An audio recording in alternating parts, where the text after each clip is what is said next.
दूसरा हम तरीका पढ़ेंगे ख़त लिखने का तरीका।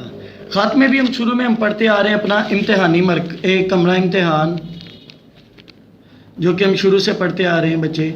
कमरा इम्तिहान आपका तरीका गलत होता है। आपने सबसे पहले राइट साइड पे लिखना होता है इम्तिहानी मरकज़, उसके बाद तारीख लिखनी होती है। जैसे कि मैं आपको एप्लीकेशन में पहले बता चुका हूँ दरख्वास्त में कि तारीख में आपने जो महीना लिखना है वो उर्दू में, उसके बाद तारीख महीना और उसके बाद आपने ईयर लिखना है। उसके बाद आपने लिखना है मोहतरम अब्बा जान, या जिसको भी आप लिख रहे हैं, उस्ताद को या जिसको भी आप लिख रहे हैं वो लिख के, वालदा को लिख रहे हैं तो वालदा का नाम, उसके बाद फजैया और उसके बाद अस्सलाम वालेकुम।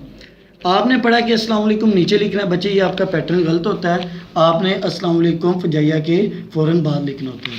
उसके बाद आपने अपने अल्फाज में, जैसे आप शुरू कर रहे हैं, पिछले दिनों आपका ख़त मिला, ये जिस तरह से भी आपने अपना ख़त शुरू करना है। अच्छा, अब एंड की तरफ आ जाते हैं। एंड में हम क्या लिखते हैं बच्चे? एंड में सबसे पहले हम लिखते हैं वासलाम, आपका बेटा छोटी है बड़ी है, हमदा छोटी है और बड़ी है। आप हमेशा याद रखिएगा, आपने कभी भी लेटर एप्लीकेशन में अपना नाम वगैरह कुछ नहीं लिखना होता। बोर्ड के पेपर की पहली शर्त ये होती है कि आपने उसमें कोई निशानी नहीं